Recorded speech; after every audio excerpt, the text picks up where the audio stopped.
good day wherever you are. It's Eval Capel here from Cohesia Connect, and welcome to our first ever live webinar celebrating International Women's Day. And I couldn't be more proud to bring this discussion with you and invite some interesting and motivating guests onto our platform today. So today we're just going to talk about Women's Day and what that means, and really highlighting the theme of embrace equity, which is the running theme for this year's International Women's Day. And we thought, what better way to do it than bringing a variety and an intersectional body of women together to talk about this topic and bring to light some of the challenges and issues, but also celebrate some of the wonderful progress that women have made within numerous different spaces. So today we are going to introduce you one by one to our guests, and we hope you have a very fulfilling and inspiring conversation. So I'd like to welcome Aura. Hello, Aura. How are you? Hi, nice to meet you. It's really an honor to be part of this discussion and to meet as well a lot of inspiring women.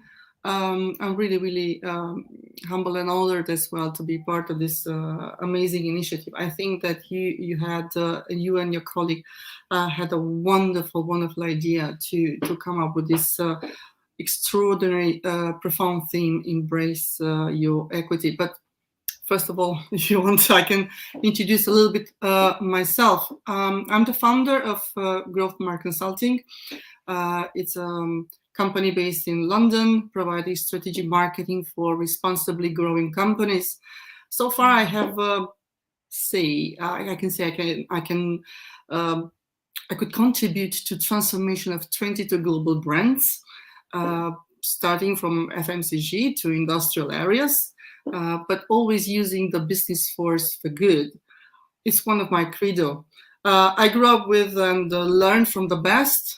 Initially started in advertising, from working with Ogilvy and Saatchi teams, then on client side with General Electric or startups such as Hild, back by Merrill Lynch. Then I continued as a consultant in strategy in 3 countries, 6 cities: Bucharest, Budapest, Amsterdam, Eindhoven, Oxford and London. And really quite a journey. I learned a lot, and I'm grateful for everybody that taught me and challenged me, because that's who I am today with Grow Mark. Because I truly believe it's time to grow and leave a mark. Amazing. Thank you for thank you for that introduction, and I'm sure we will delve into a lot more about your experiences and, allude to the experience you've had in building Growth Mark. So thank you so much, and we look forward to having this discussion with you with the rest of the panel. Thank you. And next on, we will have Roslyn. Hi, Roslyn. How are you? I'm well, thank you. How are you? I'm well, thank you. It's a great day celebrating an amazing month, so I'm pleased to be here. I'm pleased to be here. Thanks for having me. Amazing. So if you want to tell our guests and our audience today a little bit about you and what we expect from you through this conversation today. So my name is Roslyn Mutingarwa. I am the founder of WEM Vision. WEM Vision is a fun and innovative community designed especially to support ethnic minorities to enter into, progress, and navigate their careers in tech through accessing upskilling resources, insights, job opportunities, and peer-to-peer networking, as well as events. We are really passionate, first and foremost, about seeing our community members just discover the world of tech, the diversity of roles within tech, and to grow to become leaders in emerging technology. My journey into finding WEM Vision and into the tech space has not been linear, let's say. I started off my journey not really knowing what I wanted to do once I left university, and explored many different options. I entered into the world of finance, which, as we know, is a very male-dominated industry, and was a very male-dominated industry when I started out. My first experience, I think, really not understanding about, why there was such a lack of diversity was being the only woman, the only Black woman working within my floor and going to work every day and being the only woman in the room.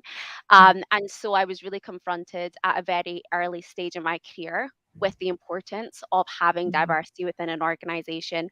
And so set off to make sure that everywhere that I worked, there was a sense of understanding about the importance of having inclusion, diversity, inclusion, and equity as well, which we'll touch upon in a little while.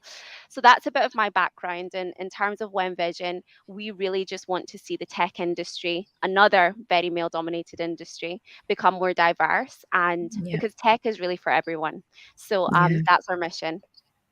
Amazing. Thank you. And I'm so intrigued to hear your nuggets of information and your experiences as a woman navigating the tech space. So we look forward to engaging with that further.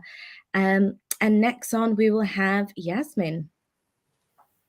Hi, Yasmin. How are you? Hello. Hi, Ivelka. How are you today? I'm good. I'm good. How are you? Fantastic. Thank you. Just honoured and excited about the time that we've got ahead of us today. I know. So if we start off a little bit about you and tell our audience who you are and what you do, that would be great. Thank you. Thanks, Ivelka. And thank you to you and Carla and Cohesia for inviting me along. It's an honour to be part of such a decorated and experienced panel.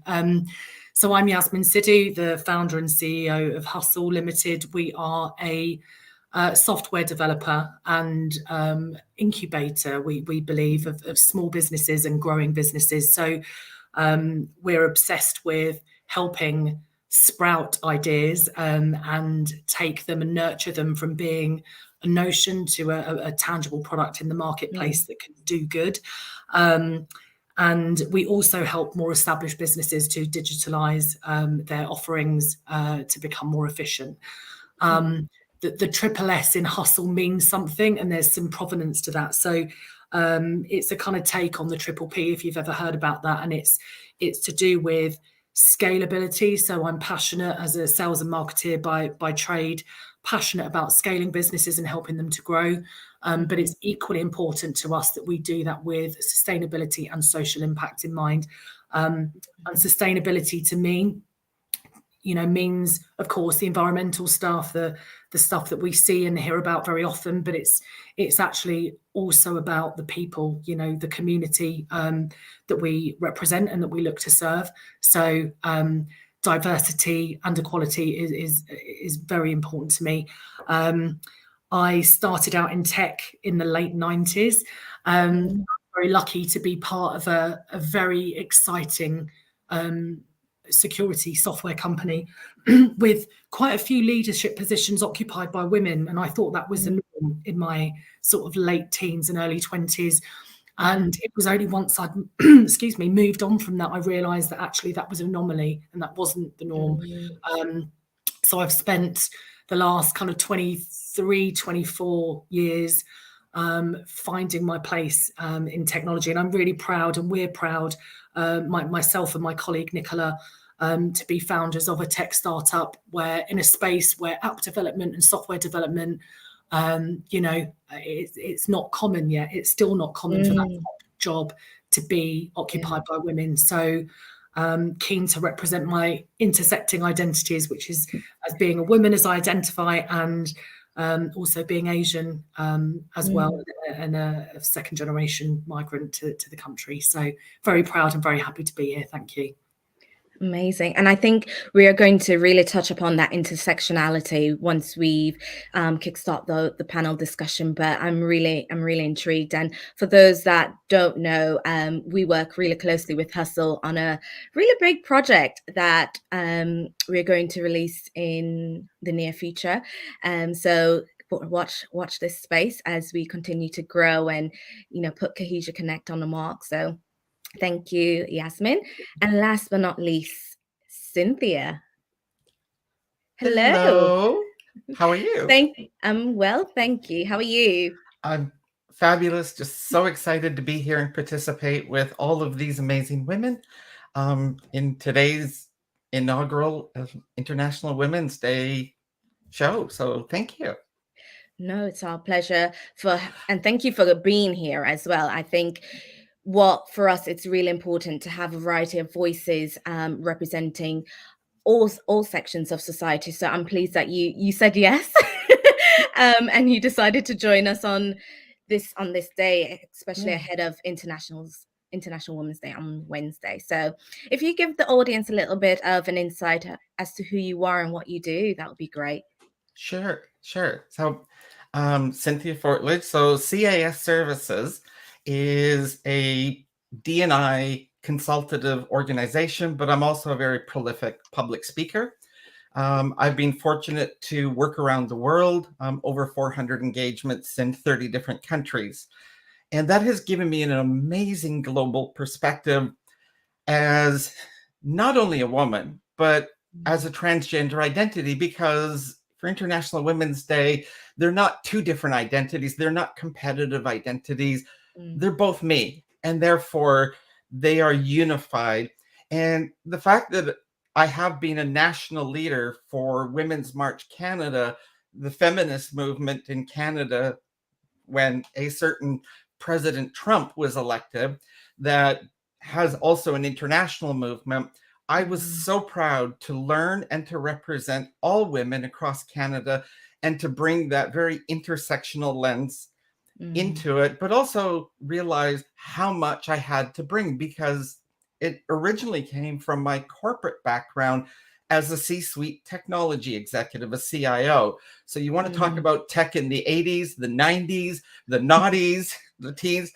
I've been there, done that. And unfortunately, all of that was before I realized authentically who I was. So we can talk about all the negative connotations of what it was like, because I was probably a part of those kinds of elite dinners and, kinds of experiences. But today, what I found was the technology doesn't change an organization in itself. It's the people and processes using technology that can create change. And for me, it was about helping people become their authentic self. And we're not just talking about the LGBTQ plus community. I don't believe most people, regardless of their identity, are authentic. We are all withholding some part of our identity for any number of reasons, and it's learning how to become authentic. And so that's why within CAF Services, when I talk about working with organizations to address those challenges that happen inside an organization at the intersection of human rights, sexuality, gender, privilege, and psychological safety, which is a very, popular topic these days. So that's a little bit about me. And I'll certainly, as we go, I'll explain the accent later. Amazing. Thank you so much, Cynthia, for being here. And that is all of our panel today, and we're excited to kickstart our discussion with them. And before we talk about the first question, we do have my marvelous co-founder, Carla. Do you want to say a few words to everyone? Absolutely. I love the way that Yasmin said, a highly decorated panel. We're really privileged that you've been willing to engage in this conversation with us this evening here at Cohesia Connect. It's so important for us to amplify authenticity. So Cynthia, you've hit the bullseye right there with our objective, and also creating safe spaces that voices can all be heard. Particularly, we all know that this is such a necessary occasion to be observing.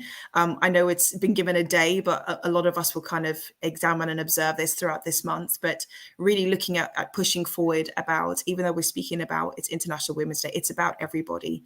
And if one voice is silenced, we are all impacted by that. Or if one voice is marginalized, we are impacted by that. And we would love to create or be part of the movement that creates the space for connection, and how we can balance that together with respect to one another. So that's my word here. It's my privilege to be sharing the platform with my business partner and co-founder, Ivelka. Thank you so much for those introductions. That's brilliant. Feel free to commence with the kickoff of our questions.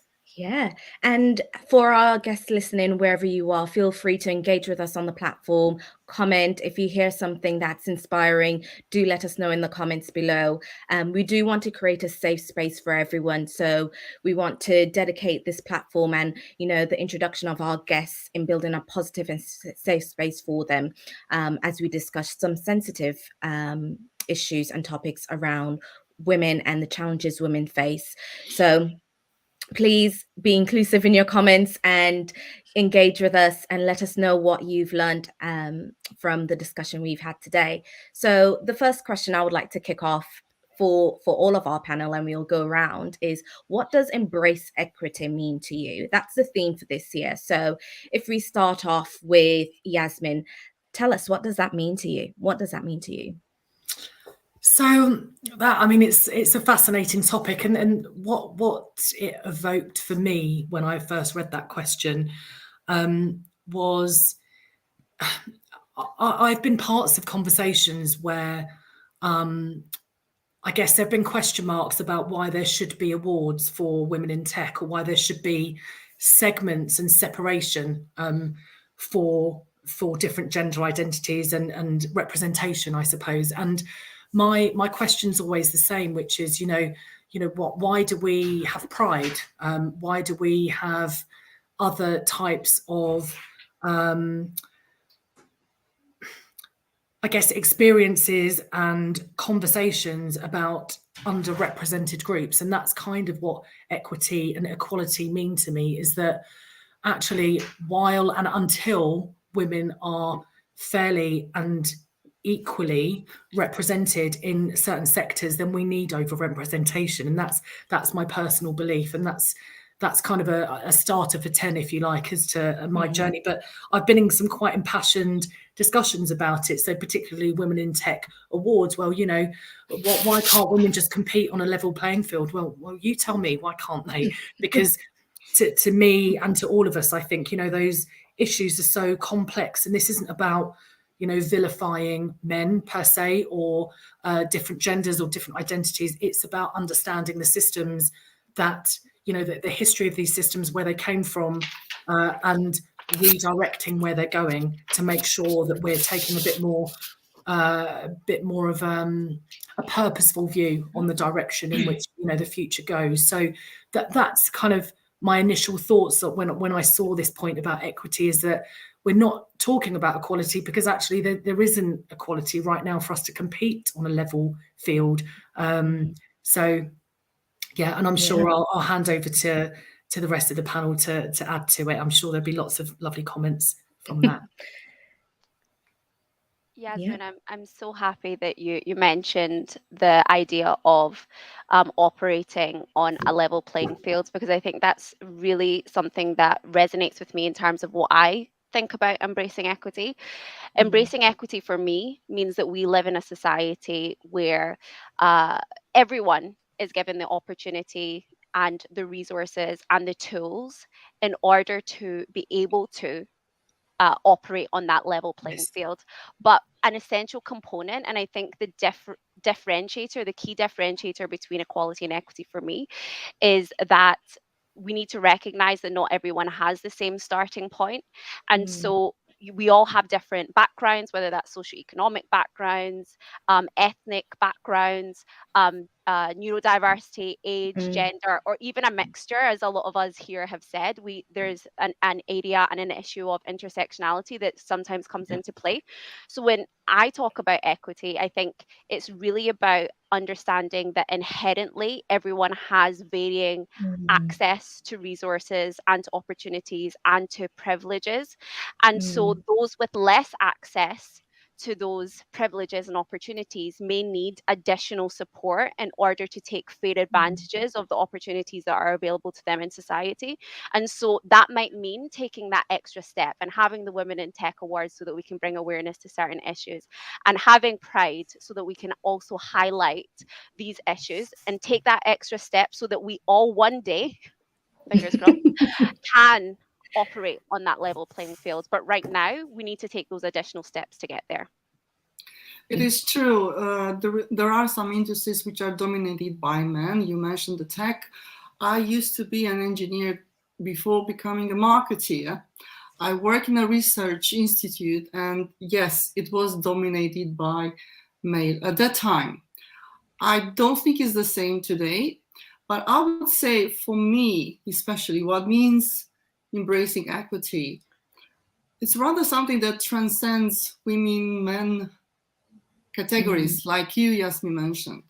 And I think that those elements are resumed in one short formula: own your own value. Know what is your value. Know what is your worth. Know what is the set of pillars you want to build your life on, personally and professionally. And don't hesitate to communicate it. If you don't value yourself, how do you expect others to value you? If you don't communicate it, how do you expect to be understood and supported and even challenged? Because challenge can be also, as a result, going to personal growth, isn't it? So I would say own your value is the essence for me. Coming from Eastern Europe, it's a heritage which is highly challenging here in UK. Why? I would say accent. I would say, some already listening countries that are still learning from us here. This is kind of a quote that comes everywhere. And the need for certification, obsessively need for certification. I remember I was living in Oxford. I was helping Side Business School for promoting an amazing program of leadership on a global value. And I learned a lot from that. And still outside that environment, I met somebody which was an exceptional professional. And he said, well, Aura, you've got 20 plus marketing expertise. I think you should still get some certification. And I said, why do I need 4? Well, here we need that too. Nobody will tell you, but I'm telling you as a friend. And I got certified by Chartered Institute of Marketing on a global level in strategic marketing and digital marketing strategy and marketing metrics, whatever was necessary to confirm the value. I thank that person, actually. He challenged me, but I'm grateful in the same time because it was just, another effort. Yes, it's not easy to get it, but another effort to in the portfolio of an East European person. Okay, what's the next challenge? That's fine. I can do everything as necessary as long as within my values, within my barriers.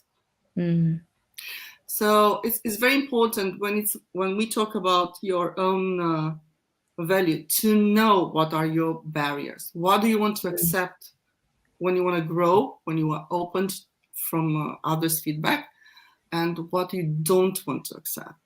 For instance, when in a strategy meeting discussion, when presenting a strategic plan that has been pre-approved and pre-discussed and just has to be explained on the top management level, somebody still asks you, and what about your accent?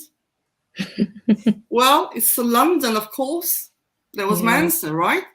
So, but you know what? That keeps me alive. And that's my personal view. But once again, I think it starts with perceiving and knowing who you are. What's your worth? Yeah. Very good point. And Cynthia, yes, please add your. Thank you. Yeah, it's intriguing because the conversation, Sharon started talking about, this idea of equality versus equity. And, I always say that, the last thing we need is another equality law. We have enough equality laws.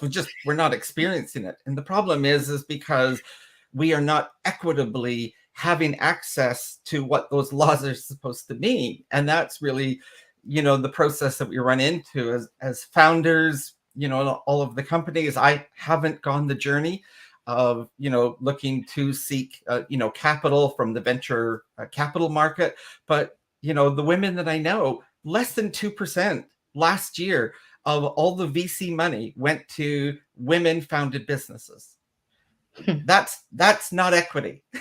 That's the challenge. As Aura talked about the idea of language, right? Even though my place of birth is Belfast, Northern Ireland, the Troubles, had me grow up in Canada, hence the accent, right?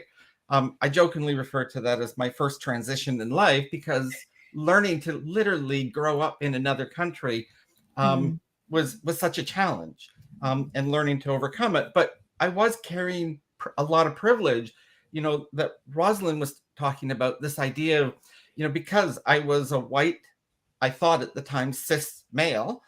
And so I grew up with all of that privilege. It wasn't till 50 years old that I had this epiphany that I wasn't being authentic in the world. And that journey has made me look at, whether we talk about, how women are faced with a double bind. A double bind is a process that men know nothing about. Whether I tell you the story about my first board meeting where I had a seat at the table, but I lost my voice.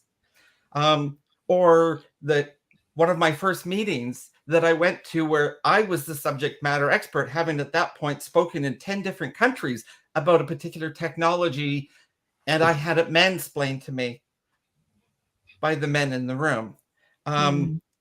So for me, the foundation of equity in society today, it permeates everything, but I really focus on 4 key pillars.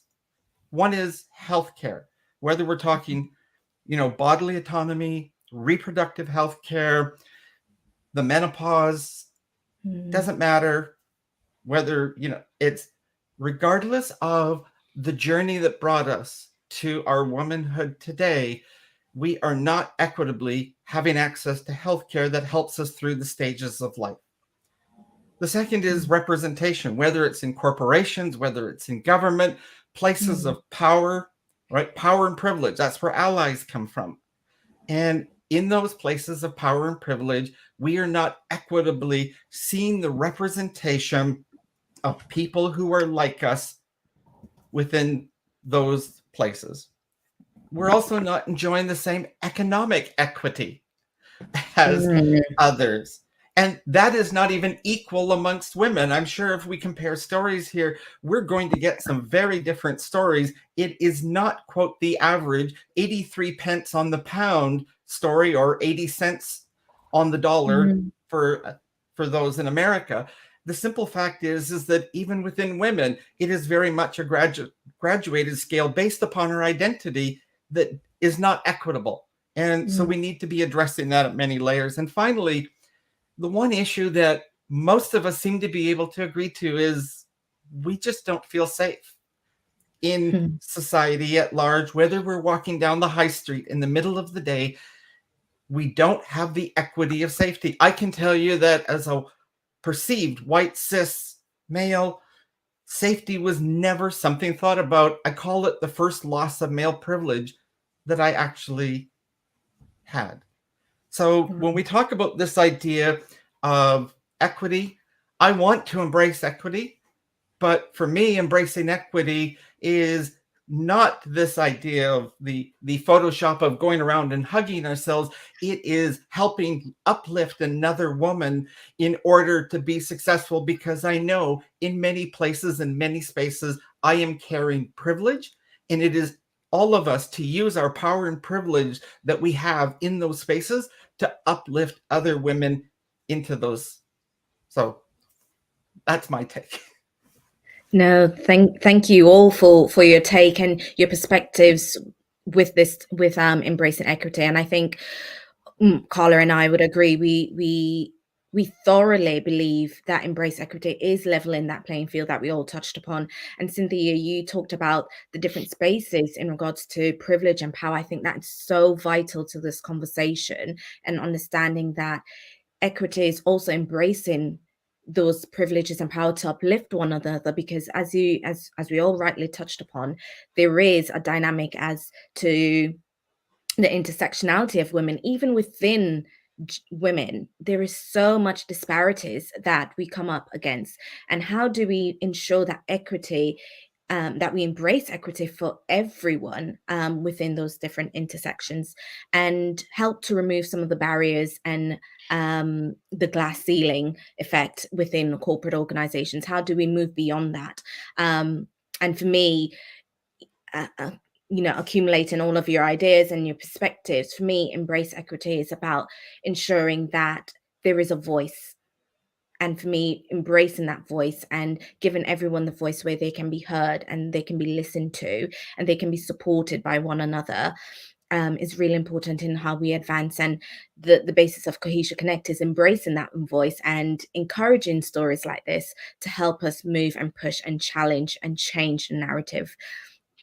So with that being said, and I know you've touched upon a lot, but what challenges have you perceived in striving for equity as a woman, or as Cynthia, you've identified as a transgender woman as well? Like, what are the societal and professional points of view that perhaps were challenging? So Cynthia, I'll come back to you. Sure, I'll keep this one shorter. You know what? I mean, it's intriguing because as I look at my 30+ year career in tech as, you know, a leader and ultimately an executive, I look at the language change. Certainly, you know, the idea that it's permissible within a professional setting to refer to a woman as sweetie or darling. I mean, it's just aberrant behavior. You know, that's somehow considered acceptable, you know, in given situations. I hear it from my daughter, who's just become a lawyer in North America. And, you know, she's walking in, she's got this law degree, and people are asking her to go grab that cup of coffee, sweetie. Like, really? Like, just unbelievable. So, but, you know, I look back in the idea of where, you know, within a corporate setting, this whole idea that, you know, golf day used to be for the boys and the girls would get spa day. And then somebody finally said, excuse me, like, I love to golf, and, you know, why couldn't that be integrated? And so I've seen those kinds of changes start to take, but I say it half jokingly, but you know what the best thing about being a woman at a tech conference is? The loos are always available. And unfortunately, it's sad, but true.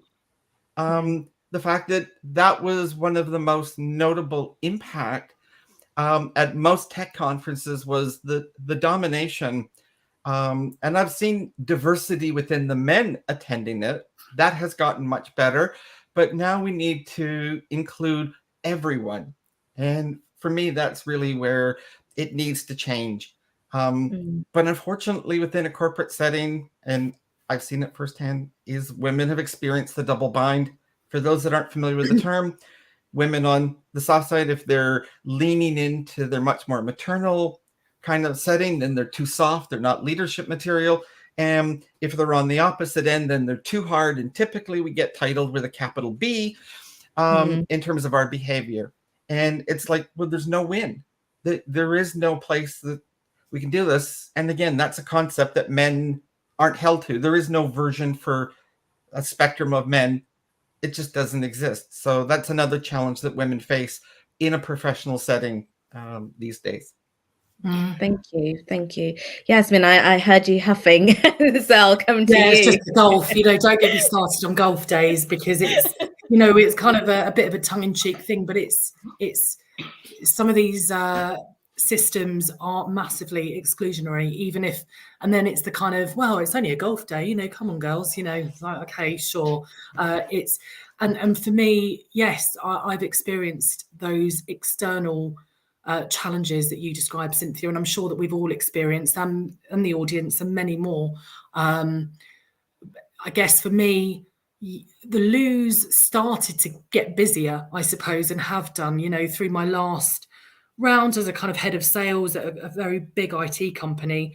You know, there were more women, but it was the representation in power. It was the actual decision making. So, you know, we were put in places kind of strategically, and I was very lucky, and I'm never gonna you know, say otherwise. I was very lucky to be with some very intelligent and incredibly inspiring people, men and women. But yeah, I was the only woman in that boardroom many times and among that company, and so it was the balance of power that then flowed into those other areas that Cynthia mentioned, particularly around biology. You know, if you're biologically predisposed to have children, then really, come on, you know, why why are we still even talking about maternity and paternity? I think we need to look at some of the innovations that are happening in the Nordic countries in particular around paternity leave and the balance and the sharing, because it's not just a deprivation for us, right? It's a deprivation from the men in our lives that have also, great, I've got 2 weeks paternity, 2 weeks to bond with a new being that's, your offspring is crazy to me. And, when you really think about it, it's, and I know that in North America, some of those rules are quite stringent. I think it's pretty much non-existent. I'm not an expert, so I don't want to purport to be. But in terms of the more personal challenges, we've spoken about intersectionality, and I think that's kind of, it's part of all of our stories. I think that was the biggest challenge for me was, assimilation. I think I've spoken to you guys about it before, where I kind of very quickly and intuitively realised that I couldn't change out there the inequity and inequality, but I could change the way that I interacted with the world. And that, we're starting from kind of school as being, the only brown person in a school, and then, the way that my parents kind of raised us and didn't teach us our native language, Punjabi, first because they didn't want us to have accents. So this kind of process of assimilation, and sadly, and also not sadly, I know that has contributed to my success, my financial success, my academic success. So many aspects of my success can be attributed to the fact that a decision was made for me, and then I also made a conscious decision to assimilate and to keep my mouth shut. And actually, I can't pretend that it's not benefited me at times to be the kind of hidden, I don't know what the right word is, the mole, if you like, where I've been party to conversations. Firstly, being kind of, God, never thought you were Indian. You don't behave like one, whatever that means. And then, oh God, you're one of the lads, because you're kind of down the pub drinking pints. And the conversations that I hear, blood curdling, really kind of maddening, but it put me in a position of knowledge, which I think is always a powerful thing, right? And I was able to then navigate that. Should I have had to is a completely different discussion, but the fact that I've benefited from it is very telling and, sad. It's saddening. And I think Carla and Ivelka, we're getting to know each other quite well through our engagement, but now that I've got my own company and I'm able to just be myself, it's been a 4-year challenge to get to know myself and to understand what being me really actually means, and how, my career is such a big part of my life, but also just in my private life, and how that's flown into all different areas of me pretending. I'm feeling uncomfortable and apologising and thinking, oh yeah, I don't have to apologise. And I made a joke with you ladies when we first met, sometimes I turn up with scruffy hair and the dog's licking my face, and that's professional too, because I get my stuff done and I respect my clients and my clients respect me and my team. I've got a great team. So we're trying to, and I love the way you put it, Carla, and I'll share it with the audience, that we can redefine what professional is. We can redefine what feminine is, what being Indian, Asian, ethnic, brown, whatever those different things are. And that's a real privilege. So that challenge is now turned into a massive privilege that I'm glad to be part of a movement towards it. But yeah, I'd say, and I know one of the questions, I don't want to preempt it, but in, later down the discussion is about advice. And I wish I could just say to my younger self, just be yourself, you can be part of the change. And that's so important. And we diminish that, I think, at times, and think, actually, it's just better just to kind of put my head down and just be part of it. But no, it's so important that we own ourselves and really just be who we are, truthfully and proudly, I think. I think there are so many, I think, of our audience, and even I feel that I resonate so much with your narrative right there, Yasmin. I just want to thank you for your transparency on that, and just to hone in a little bit about just the way that you described what that experience was like for you. And you spoke about your acknowledgement about how much your assimilation and your conscious decisions have got you into incredibly privileged positions. If you were to look back and you say to your younger self, is there anything specific that you wish that you held on to and kind of plowed through all the way through to yourself today? Like, I wish I'd held on to this element of myself that I consciously knew that I had to leave behind in order to get where I am today. Feel free to elaborate or give as little or as much detail as you like. But I think that would be incredibly powerful to hear, if that's okay with you. Thank you, Carla, and thank you for asking that question. I think it's actually in the everyday, and it's quite difficult to talk about without getting emotional. But it's in the denial of my parents. It's in the drop me off in the car down the road. It's in the I don't want to smell of curry. So I remember when I first reconfigured my first renovation. Now, luckily, I've got a string of property and all of that stuff due in part to my success. But making sure that we had a separate spice kitchen so that we never cooked spicy food out in the rest of the house. It's in the language. It's in the way I pronounce my name. It's in dropping my middle name, which is an identifier. It's a religious and cultural identifier. And now calling myself Yasmin Kaur Sidhu, that's what I'd say is, you've got to own these things, because these things that actually in the 80s, 90s growing up that I and many like me had to deny, or felt we had to deny anyway. It was in the small and the everyday. It was in the listening to the music. It's in the dad, wind your car, the car window up, because we don't want people to hear that we're listening to Gurdas Maan.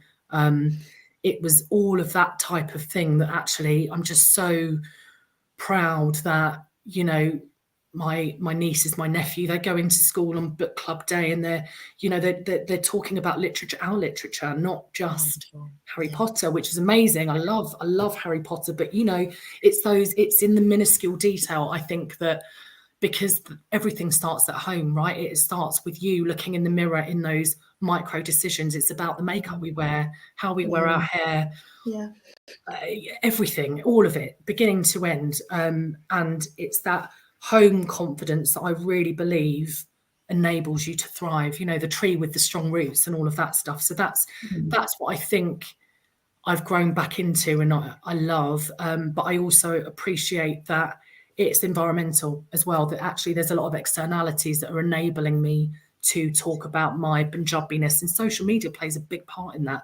So being a tech head, I'm like, well, a lot of bad things with it, but it's enabled global communities to come together. Whereas, in my very, very middle class white village, I don't have those options. So Thank it's you all for of sharing that that. stuff. That was incredible. Like, you went beyond of what I was hoping to hear, but it really is in those little details. And it's interesting. So the little things actually are such a big deal, and how the nuances and inflections play such a large part of our identity. So thank you for raising that. And I feel like even in hearing that, you champion us to own it more. And I think Aura alluded to this earlier, so you need to know the worth. There is so much worth. Those little details were so important to a young Yasmin or a young Carla or a young everyone here on the panel. Let's hold on to that, or let's regain that again. Thank you so much. That's great. Thank you. And sorry. No, thank you for that question. And I would like to go to Roslyn just to give us her perspective and her challenges. And if we can continue the theme of what do you think you've left behind that you wish you didn't at this point of your life. I think that's really intriguing to hear. So, in terms of what I think I've left behind, is just a sense of having a really limiting mindset due to not only just my diversity characteristics, the fact that I'm a Black woman in an industry that's male dominated. I think another characteristic that comes into play a lot when I'm surrounded within the workplace is the fact that I'm relatively young, and I'm always the youngest on my team. And I always feel like I have this sense of trying to prove something, really trying to go above and beyond, and almost kind of going into a spiral of making sure that I am always working harder than everybody else, in a sense. And actually, I don't need to. I don't need to always try and work harder, or to show myself as somebody that is worthy of a position on this team or in this company or in this role. And I think that's something that I've only got to understand very very recently. I've always been the youngest. I've always been somebody who is trying to have a voice, and in a way, I can just sit and listen and learn and show myself in the best way that I can, but also just bring my authentic self to work. And I think that's always a sentiment that I want to pass on to When Vision members: to just be yourself.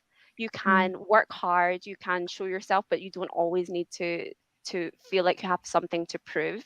And I don't like the term like imposter syndrome, because there's no one sense of that I feel like I'm an imposter ever, because I know that I am capable of doing the job. But I think it's that having to always feel like I have to be one step ahead in the situation, or having to prove something to my peers.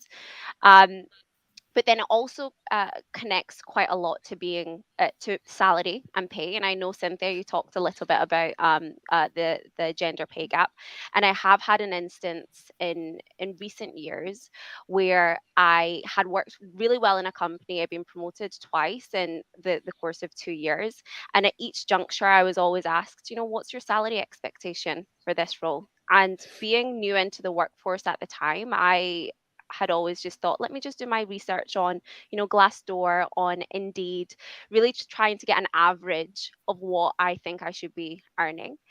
Um, and what I also now know is that average only will of course only be an average. There'll be people who'll be earning a lot less and people who'll be earning a lot more than what I anticipated. And I think just being bold in the workplace in some ways, and asking questions and not being afraid to step out of that comfort zone in certain ways when you're having these negotiations and conversations. One huge turning point for me was ensuring that I had a discussion with one of my team members, and I just said, you know what, I've been offered this promotion and I really don't know what to ask for. And this was a man who was middle-aged, and I just thought, you know what, I'm going to ask this question because I'm going to be taking over your role, and I don't want to shoot myself in the foot and say, I'm expecting X amount, and of course the company would be happy to pay me less probably than what I had initially envisioned.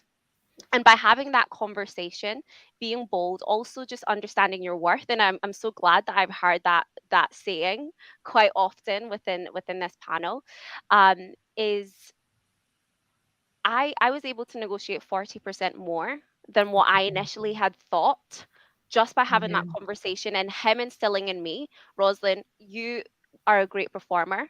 You should ask for X amount. And there was no difficulty in the company providing me with the amount that I'd asked for.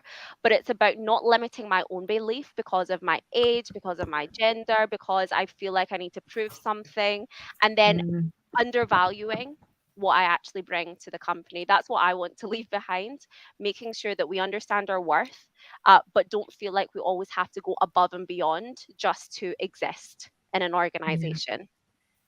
No, that's amazing. And I think that reigns so true. And Aura, we're going to come to you to talk to us about self-belief, because you brought it up and I know you're really passionate about it. But I think also something that resonated with what you said, Roslyn, is asking for help and going and asking that ally in that sense, who is able to give you a sense of direction of how to navigate this new sense of promotion, and how to have conversations with the business in regards to negotiating your pay. And I think even though we're talking about International Women's Day, we do want to recognize the privilege and power of men as well within those spaces, and allowing us to break those barriers and allowing us to deconstruct those boundaries as well. So I think, kudos to the great men out there that are actually trying to hold the baton high to advocate for women as well. But Aura, if we come to you next to talk to us about self-belief, and how do we overcome these different challenges as women through self-belief, and are there any kind of behaviors you felt you left behind which you wish you didn't? Well, I would say it's not an easy journey. It's about ups and downs, isn't it? So at the beginning, we very much look outside ourselves, and we look to be recognized. Sometimes after a long waiting, isn't it, Rosalind? I had been a misfit as well for a while. I felt like I do not really resonate to some traditional background, I used to meet with both personally and professionally. For instance, I had to challenge beliefs such as a marketeer, I'm not really a serious business person because I'm dealing more with, creative ads, which practically have to amplify the quality of a product or service. But actually, I was really looking for, at that stage, I was really looking to prove that whenever I was part of a marketing program, that was really based on genuine truth about their product and services. And the best, the best attitude is just to stick to it. I remember I had a client which came to me. I think at that time I was client service director or something like that. And he had a ketchup to promote. And I said, oh, all right, perfect. And what's special about this product versus others? And he said to me, none. And I said, and why do you expect the consumers to like it? Oh, you're going to get something, like a nice label, nice brand name, nice campaign, and that's it. And you're going to make it favorable. And I continued. And what makes you feel that consumer is a moron, that it will not notice that your product is not different at all versus others? So why can't we be authentic? Why can't we be really genuine? Why can't we break this bad perception that marketing is bad? Marketing, it's about supporting the real needs and leveraging how we can become better. Not how to consume more, not to be slave more of our image or so-called perception we generate. So coming back to authenticity,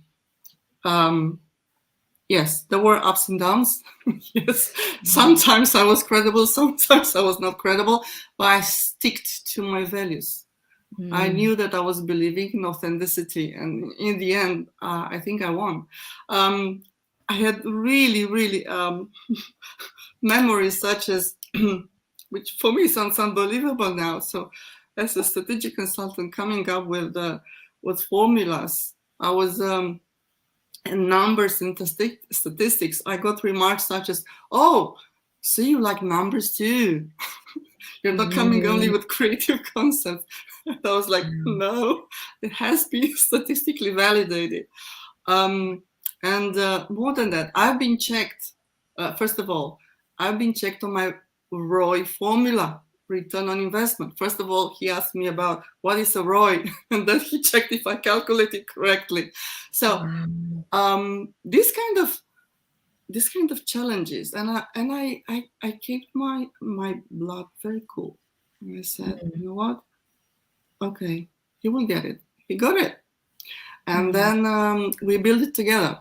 So sometimes you just have to be patient to understand who's the person you're talking to, and not to patronize the person, respect the person, and grow together. I think part of the mission we've got linked with the equity is grow others too. And sometimes you grow through adversity even more than you can believe.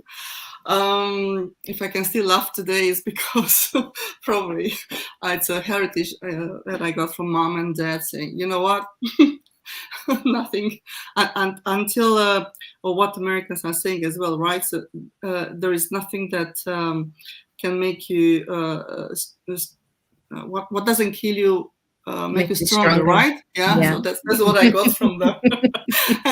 and also some key lesson that I got from one of my favorite CEOs I had in Saatchi, and he told me, Aura, I love your constructive way of putting back things and really building again and being really more and more keen to do things right.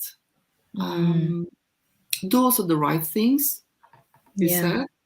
And more than that, think about a problem is not a problem, it's just an issue if you think about it.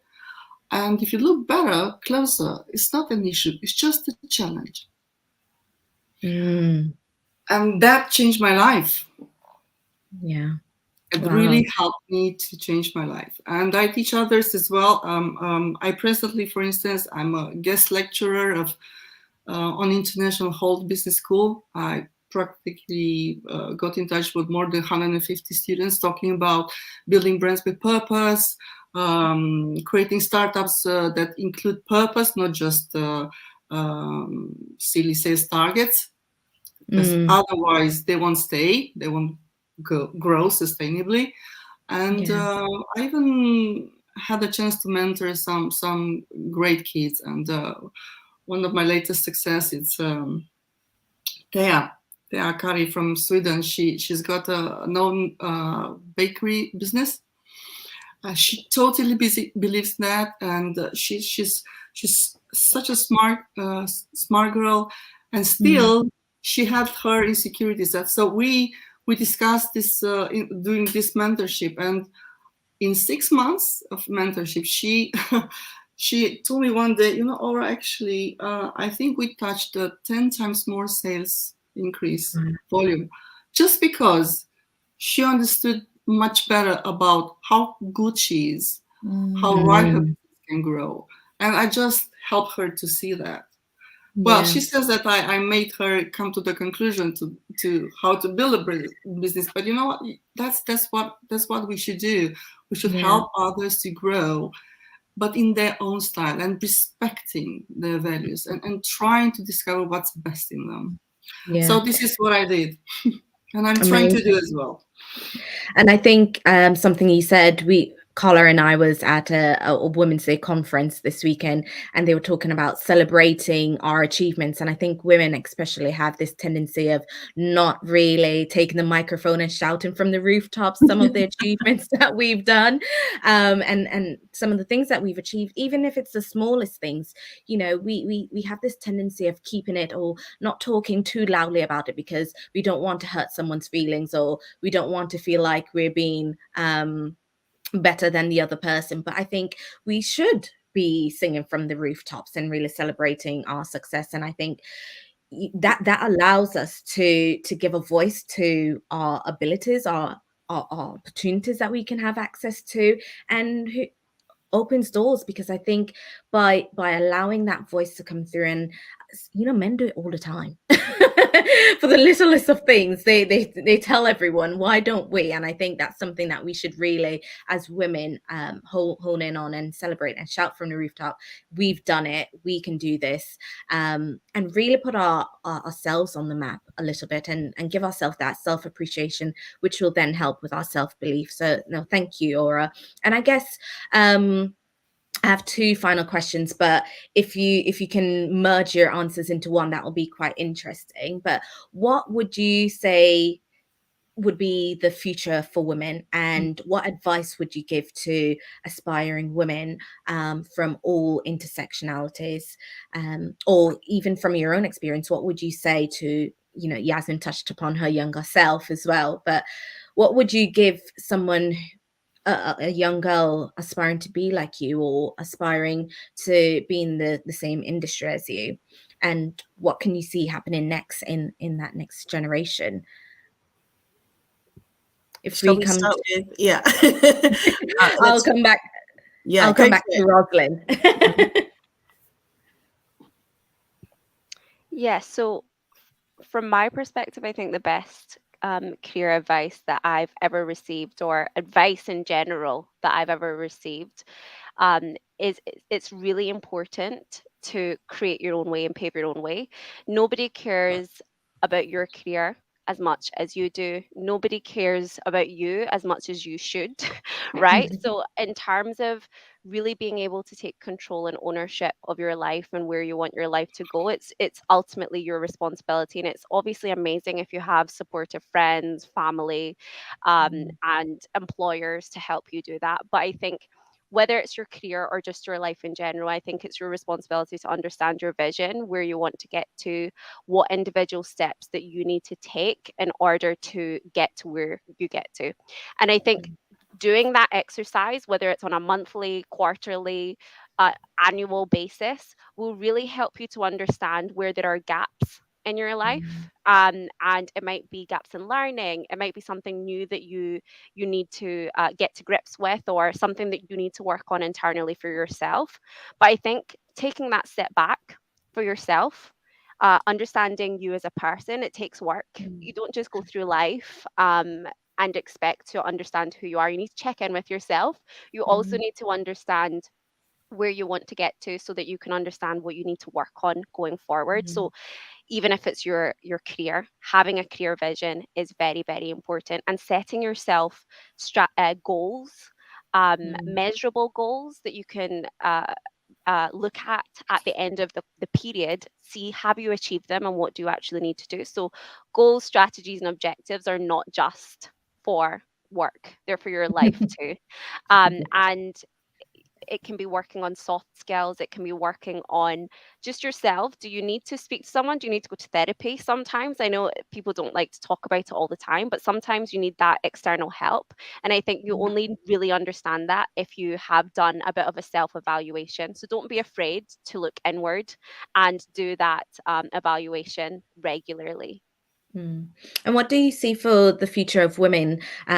Because as we've talked about equity, and there's some of the challenges and some of the things we've had to face as women. What do you see next? Do you see that change will be on the horizon? And if so, what would you give to like policymakers or people in position of power? Yeah, I mean, I wish I had the magic wand, I will say that. But I do think that there's change on the horizon for women. I think there's certainly a lot more spotlight, a bigger spotlight on women and the issues that women are facing. Do I think that change is going to be overnight? Absolutely not. But I do see positive cultural changes and opportunities for women to really take advantage of, and to grab by the bull by the horns, so to speak.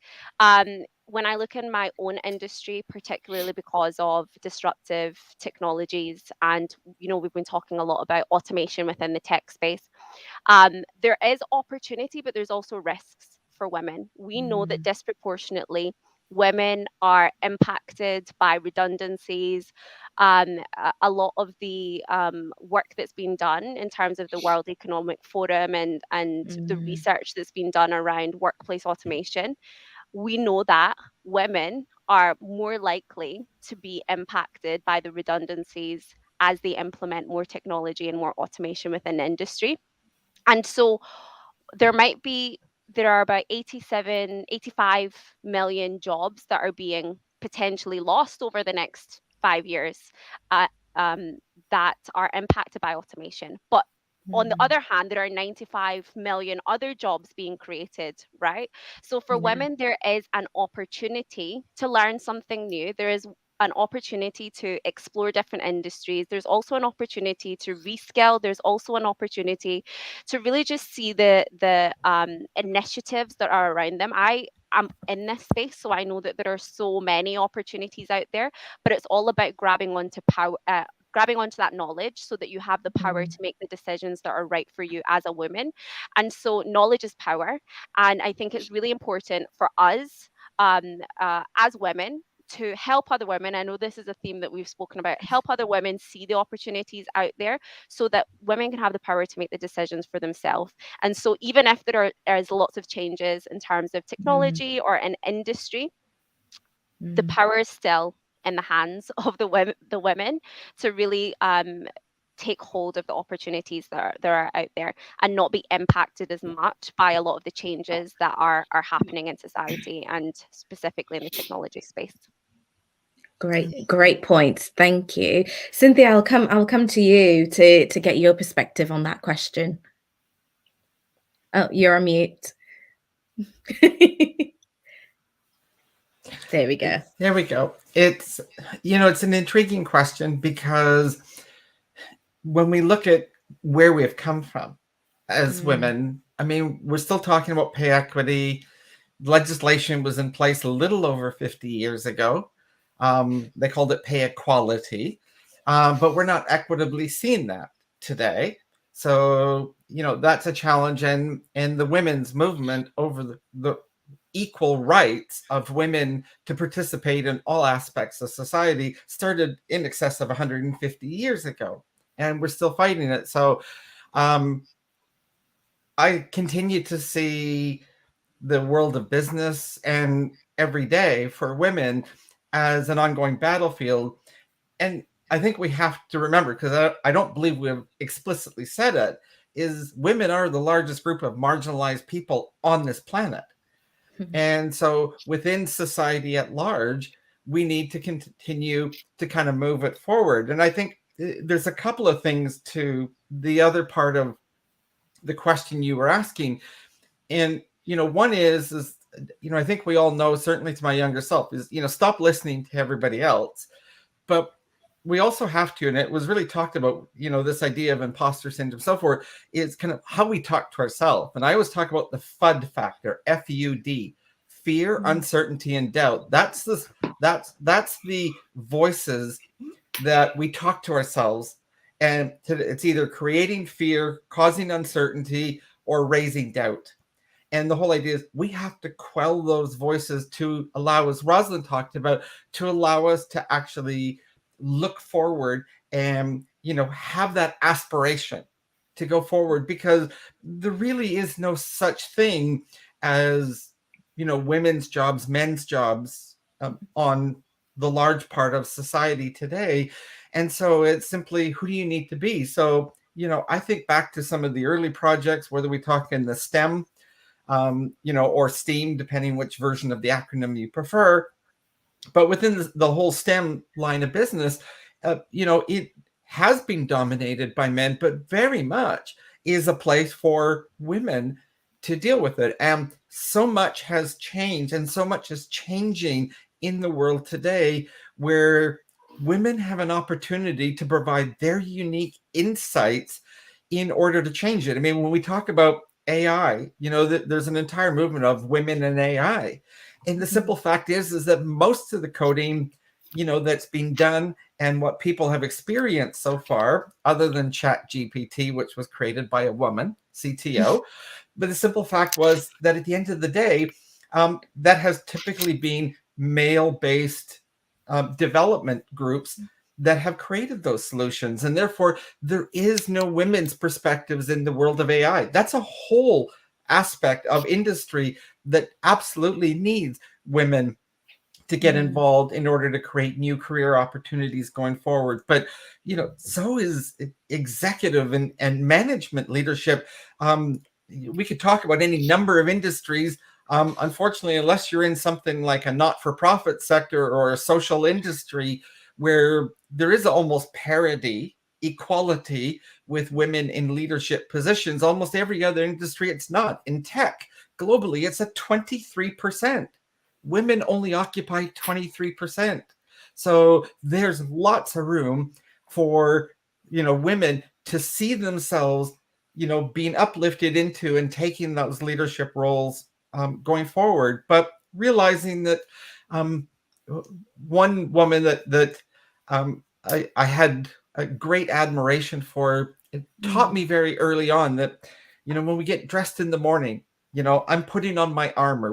Whatever that outfit is that you wear for your professional self, the way that you want to present typically within an office setting, that's your armor.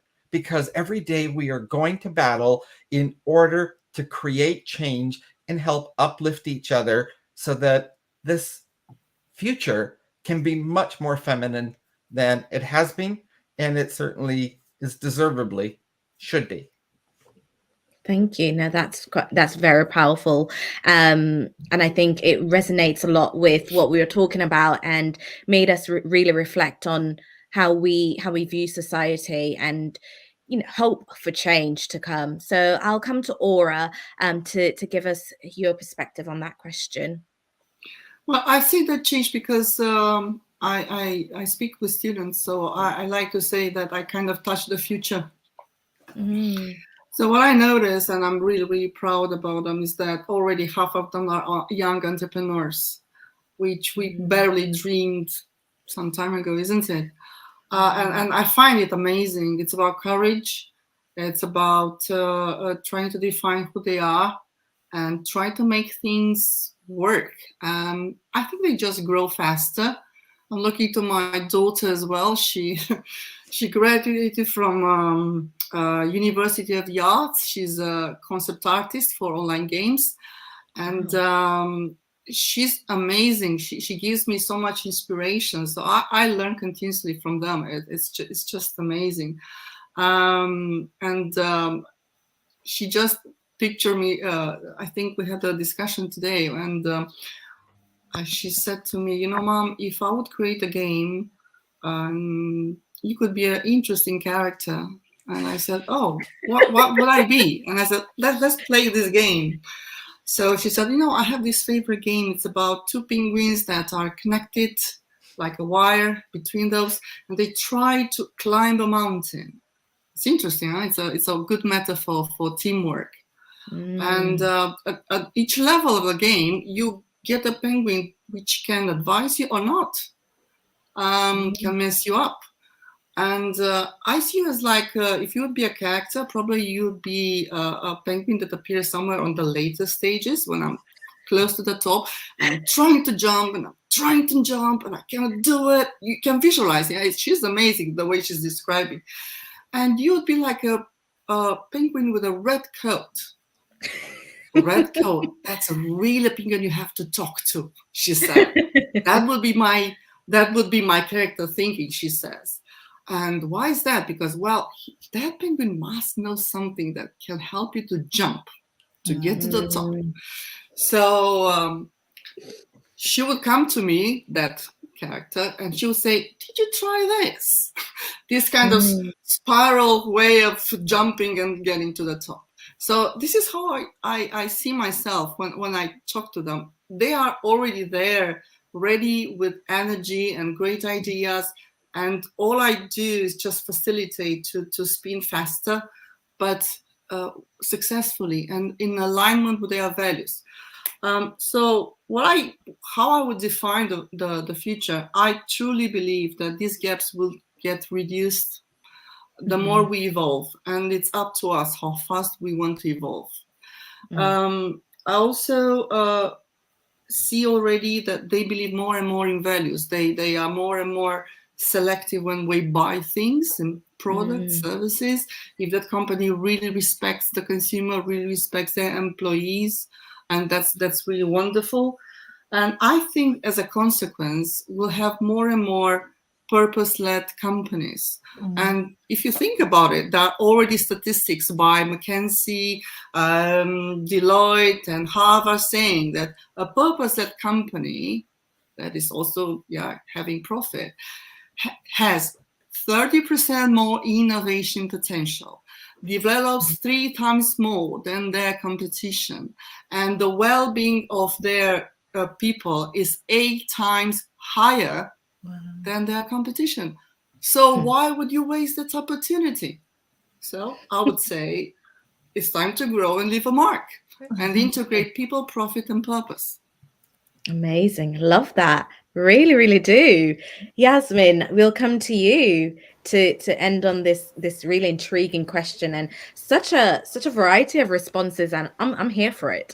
Yeah, it's amazing. It's just like every nugget. Wow, I guess for me, I've already kind of touched upon that authenticity, and I think we've all spoken about that. And I think, I'm a real believer in balancing, I suppose, the micro with the macro. And for me, I suppose balance is something that I'm really striving towards. I'm really working on, and it points to some of the things that Roslyn said about, we can define what this new future is, and what I want to be able to and intend to and am defining what I believe it should be to be me, as a woman, as an Asian, as blah, blah, blah, blah, all of the different identities that I occupy.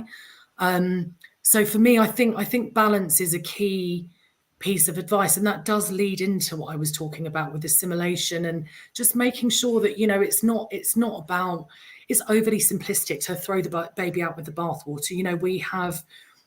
We are smart and we are multidimensional, and there are ways of using situations advantageously. It's not, I'm not talking about manipulation, and I'm not talking about kind of perching at the edge of the director's, you know, desk in your provocative shirt. And I'm not being that crass. I'm talking about, I don't want, and I will not make man the enemy. That's not what this is about for me. No. It's about understanding our differences and embracing those. And really, you know, when we talk about authenticity, for me, it's about balance in all aspects. So whether you think about it in the way that kind of Roslyn alluded to, which is thinking about whether it's your finances and your home life with your career and, you know, your friendships and all of these factors, these multifaceted parts that make us a woman and make us who we are. I think that's something that I think is something I talk to the youngsters in my life about all the time. And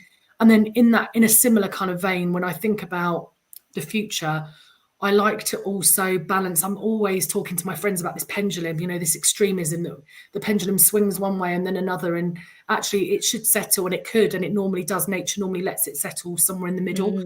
So for me, being so lucky to be part of, you know, to be Asian, and some of the ancient wisdoms that I study, I'm studying international development at University of London, and understanding that some of the ways that gender has been perceived in a non-colonized world, I know that's a bit controversial to chuck in at the last minute, but from a perspective that's not from, and I'm sorry, I hate this terminology because it's also loaded, but from a Western gaze, if we revisit some of those things where, you know, in many parts of Asia, a third gender is a normal part of, you know, there's a place in society, and it's not a, you know, you over there. It's kind of a, everyone is allowed and given space to have their identity and given purpose, and they can take purpose also. And as I say, balance to me is not about being this kind of crazy career woman that in my briefcase and my padded shoulders. This is about being a woman and embracing the things that I'm good at as an individual and as a woman. And I believe that there are traits and skills that we have that vary among the different kind of identities that we occupy.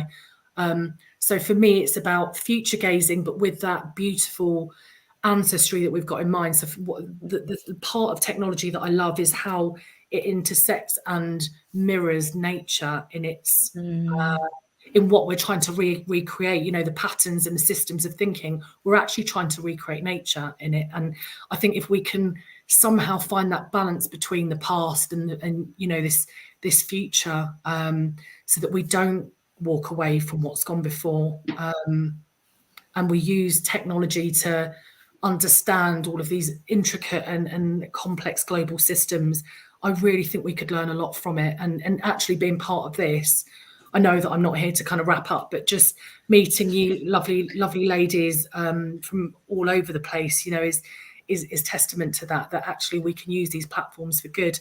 But, you know, for me, ultimately, you know, action is important. That it's the things, the decisions that we do every day, all day. It's the micro. It's how we interact with one another. Not, you know, it's not gossiping. It's not judging. Oh, look at what she's wearing. Look at what he's doing.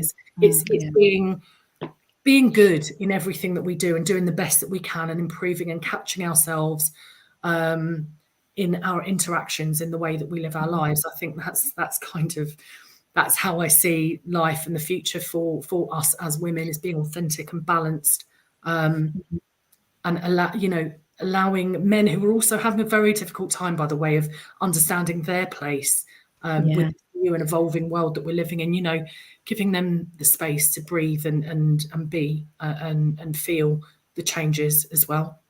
Yeah, no, thank you for that. And I think that was a brilliant end to that question, because at the end of the day, wrapping up everything that everyone has said, it is about balance, and it is about finding that way forward in order to create a future where everyone feels like they can be themselves, where everyone can feel authentic. And I would love if we had more time to delve into the perceptions in regards to the westernized notion of what feminism and what being a female is, because I don't think that's a whole other webinar. That's a whole nother discussion. But, you know, for our audience to reflect on, what does being a woman mean outside of the Western world is really good for us to kind of reflect on and take into consideration, because what it means to be a woman in the UK is very different to the US. But if we then look at the South American or even some Asian and African countries, there is a large disparity. So how do we also bring them into the conversation and embrace equity that way? So thank you all. I want to end on a final question, and this is, I just want a one-word response to this question.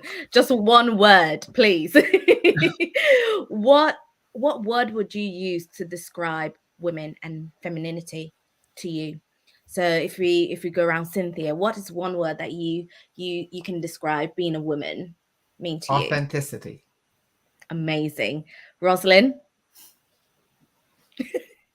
I'd say bold. Bold. Yasmin? I'd say power or powerful. Love that. And finally, Aura? Yasmin, I was just about to say power. Okay, I'll say engine. We can share. There's plenty. I would say engine. Engine, power it's engine. It's a catalyzer as well. Yeah. Great. Oh, that's amazing. I think that's such a lovely sentiment for us for our audience and all of us here on the panel to reflect on, that we are all unique, but when we come together, we are marvelous individuals, marvelous.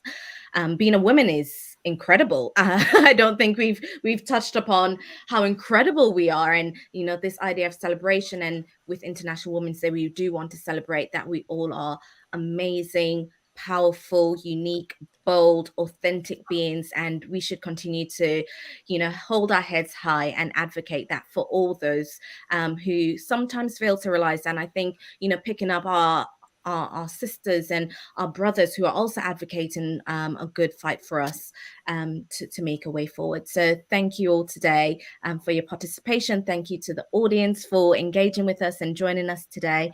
Carla, I'll hand over to you now to do our closing. Yeah, just a huge thank you to everyone for their contribution. I think there were just so many. I think we've already kind of touched on the fact that there's just such a wide range of wonderful treasure and nuggets that came through so much of what everybody had to say. But a few gems, I think, were quite consistent throughout some of the shared narratives. And I just wanted to share that in kind of a wrap up and a closing of today's amazing conversation, which we just thank you so much for being part of, is to know your worth. Really, we need to know your worth. Don't look outside to validate who you are and stick to your values. Grow through adversity. Mistakes and resistances are the ones that really get you to your next level, a lot more sometimes than the yeses. Take ownership of what you want in your life and achievements that you wish to attain. I love this one as well. People profit in purpose. If it's not purpose focused, we may get a little bit derailed along the way. And it's just such a privilege to be on a panel with so many women that I can hear everything they've had to say, their stories, their authenticity is motivated from a purposeful place. And also balance. I loved what, I think this came from Yasmin a bit earlier on. We will not make men the enemy. Let's understand and embrace our differences so we can move forward together. And on that note, ladies, I just would like to thank you so much again. Evelka and I are so privileged to have had this opportunity to have done this event with you. And I guess that's my closing for this evening. Evelka, is there anything final that you wanted to say before we close the conversation? No, I guess for me, the last thing is to all women listening all over the world, be you, girl, and you will get there. Thank you so much, ladies. And I'm going to end the broadcast in just a moment. Thank you so much for your time. Thank you. Thank you. Thanks again.